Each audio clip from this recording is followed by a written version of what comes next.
आज भी कुछ पिछड़े इलाकों में बहुओं को हद से ज़्यादा मर्यादा करना पड़ता है।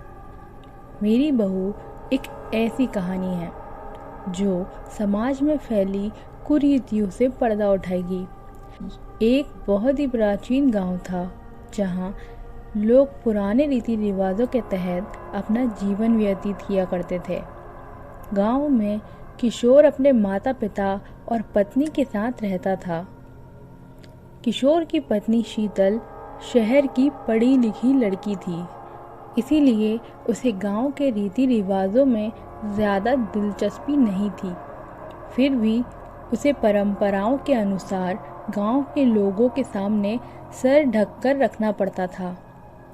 कुछ दिनों तक तो शीतल ने बड़े बुजुर्गों की मर्यादा रखते हुए यह बर्दाश्त किया, लेकिन जब उसे लगातार पर्दे में रहने से घुटन होने लगी तो उसने अपने पति किशोर से शहर जाने की बात कही।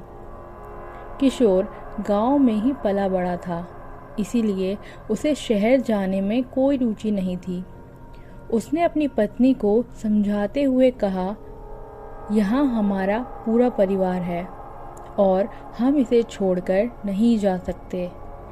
तुम्हें यहाँ रहने में क्या परेशानी है? शीतल ने किशोर से खुलकर अपने दिल की बात कही। बस फिर क्या था, वह अपनी पत्नी से नाराज़ हो गया और ज़ोर ज़ोर से चिल्लाने लगा। किशोर की आवाज़ सुनकर उसके माता पिता भी कमरे के अंदर आ गए और जैसे ही उन्हें सारा मामला पता चला तो उन्होंने भी अपनी बहू को बुरा भला कहना शुरू कर दिया।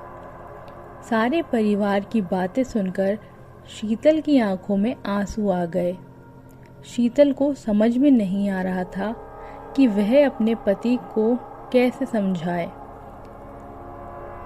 इस घटना के कुछ महीने गुजरने के बाद एक दिन शीतल सुबह होते ही बिना किसी से कुछ कहे घर से निकल जाती है।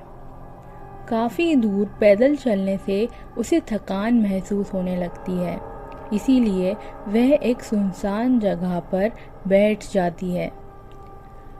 घर पर जैसे ही किशोर को पता चलता है कि उसकी पत्नी कहीं चली गई है तो वह सारे गांव में शीतल को ढूंढने निकल गया।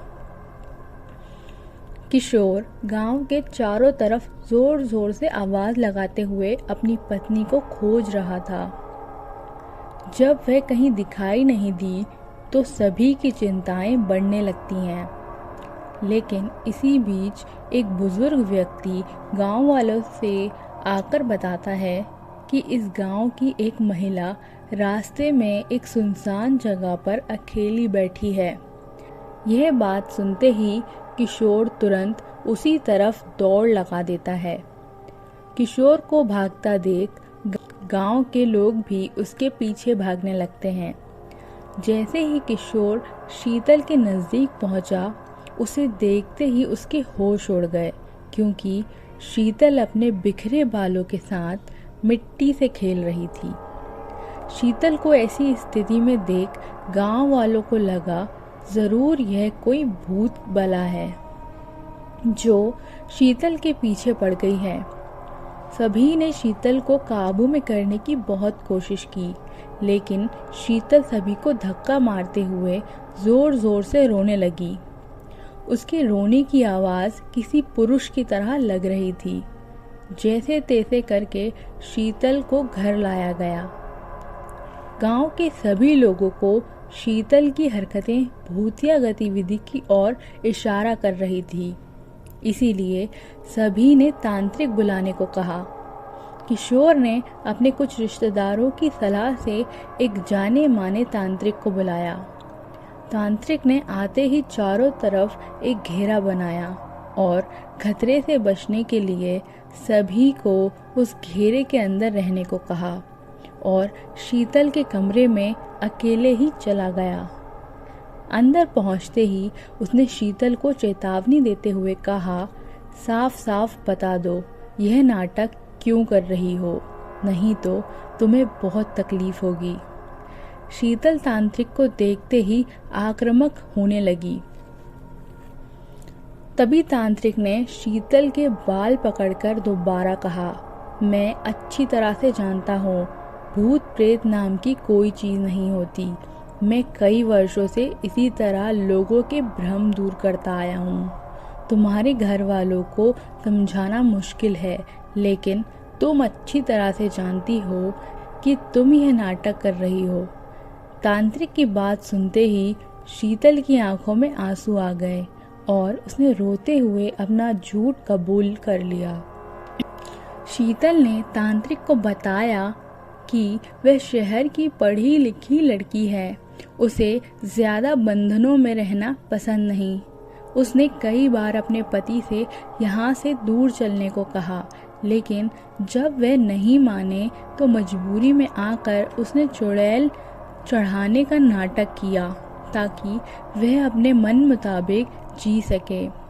दरअसल तांत्रिक एक वैज्ञानिक था जो कई सालों से भूतों के नाम पर फैली हुई अफवाहों की सच्चाई दिखाने के लिए रिसर्च कर रहा था और उसी वजह से उसने तांत्रिक वेशभूषा अपनाई थी।